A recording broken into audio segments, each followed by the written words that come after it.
السلام عليكم ورحمة الله وبركاته أعزائي المشاهدين. إن شاء الله الفيديو بتاع النهاردة هنتكلم فيه عن أسعار أكتر وأكبر عربية اعتمادية في مصر وأكتر عربية بتتباع، الانترا الجمل 2008 و2009. العربيتين دول يعتبروا أفضل عربيتين في السوق في المستعمل في الفئة السعرية بتاعتهم. طبعا احنا النهاردة بتاريخ 23/4/2024 ولا 25 24. فالمهم يا جماعة الأسعار العربيات دي النهاردة غريب جدا. عشان كده طلعت أعمل فيديو ده. غريب ازاي؟ إن الناس بتعرض رقم، وفي نفس الوقت التنفيذ بيبقى برقم بعيد جدا جدا جدا عن اللي بيتعرض. كمثال، معظم الناس بتنزل العربية اللي هي الانترا الجمل 2008 و2009 اوتوماتيك طبعا. بتبقى عدادات كويسة، مثلا 100 150 160 200، بتنزلها على 520 550. والحقيقة اللي الناس دي مش بتبيع، بيعرضوا العربية، محدش بيسأل فيهم بكام. 500 طب شكرا، بكام 550 طب شكرا، محدش حتى بيجي يبص على العربية.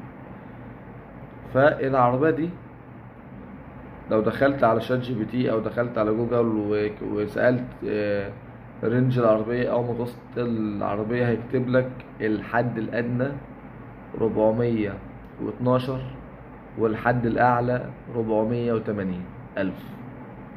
تمام، يعني الحد الادنى بتاعها 412 واقصى حاجة 480 الف. انت بقى ليه بتكتب 520 و 550؟ وكمان افضل حالة فيها متوسط بيمشي 450. العربية بتبقى 450 ألف جنيه النهاردة في السوق الفعلي تنفيذ. أنا جايب لك سعر التنفيذ النهاردة 23/4. من شهرين فاتوا أو من 3 شهور فاتوا العربية كانت بتتكلم في 550 زي ما انتوا كاتبين، كانت تمام. إنما النهاردة مع انهيار سوق السيارات، انهيار حرفيا، خلاص ما بقاش فيه بيع ولا شراء. العربيات الزيرو خلاص كلها بتنزل، اللي بينزل ب100 ألف واللي بينزل ب50 ألف. وفي معركة شرسة جدا على مستوى الزيرو عشان يبيعوا، عشان في ركود كبير جدا في الزيرو الأيام دي. فالعربيات كلها نزلت. طبعا الزيرو بينزل المستعمل، بينزل مستعمل. فطبيعي ان انت كمستعمل، طبعا العربية الانتر الجمل ليها بدلة. يعني انت بتتكلم في 450، يقول لك 500. طب ما بال 500 اروح اجيب نيسان صاني مثلا سنترا، ولا اجيب نيسان صاني 2015 ولا 2014 احدث. اجيب كيا. طب بال 500، طب ما احط عليهم 50 كمان واجيب كيا سيراتو 9 ولا 10 ولا 11 في معروض كده. فال 500 النهارده على الانتر الجمل اعتقد ان هو رقم مبالغ فيه، ومحدش فعلا بينفذ بالرقم ده. التنفيذ بيبقى 425 430 440 450 أقصى حاجة، ما بتزيدش عن 450. فالناس اللي عندها قطع الجمل وعايزة تبيع أو عايزة تشتري في الأيام اللي احنا فيها دي، طبعا أنا مش مسؤول بعد كده الأسعار هتبقى عاملة ازاي. أنا بكلمك على سعر الأيام دي السوق. طبعا أنا بقول لك الكلام ده بعد ما سألت كتير ولفيت كتير ودورت، فعرفت المعلومة دي.